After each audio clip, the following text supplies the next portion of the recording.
The United Nations Security Council has approved a toned-down resolution to boost humanitarian aid to Gaza, but stopped short of calling for an immediate ceasefire. The resolution put forward by the United Arab Emirates was passed after a week of vote delays and intense negotiations to avoid a veto by the United States. The US and Russia abstained, while all 13 other members voted in favour. We waited 71 days for Israel finally to allow aid to enter Gaza via the Kerem Shalom crossing.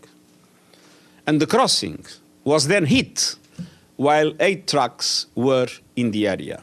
In the circumstances I've just described, a humanitarian ceasefire is the only way to begin to meet the desperate needs of people in Gaza and end their ongoing nightmare. Meanwhile, Israel has signalled it's expanding its ground offensive in Gaza after issuing orders to residents to move further south. It follows warnings from the UN of an impending famine in Gaza, stating Israeli military operations are standing in the way of aid distribution in the territory. North America correspondent Barbara Miller reports that there's more on the UN Security Council vote from Washington, DC.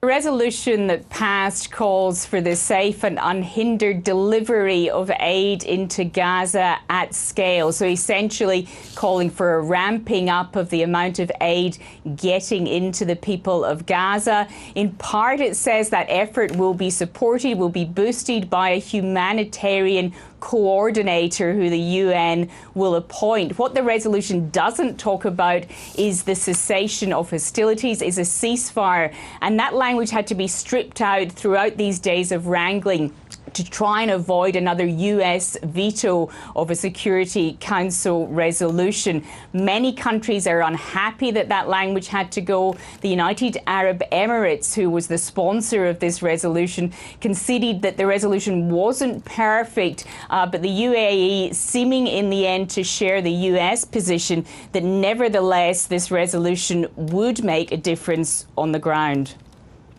Often, in diplomacy, the challenge is meeting the moment in the world we live in, not in the world that we want. And we will never tire in pushing for a full humanitarian ceasefire. It took many days and many long nights of negotiating to get this right. But today, this council provided a glimmer of hope amongst a sea of unimaginable suffering. Well, in theory, Security Council resolutions are legally binding. That's different to resolutions passed by the General Assembly. And we saw overwhelming support, including from Australia, for a recent resolution calling for a ceasefire. But in practice, these resolutions are pretty hard to enforce. And we've already had some pretty strong negative reaction from the two main actors in this conflict.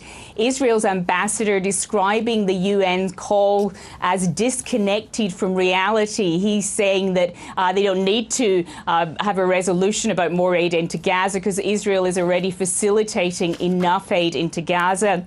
Hamas, we've also heard from, saying that this is an insufficient step to address the humanitarian crisis in Gaza.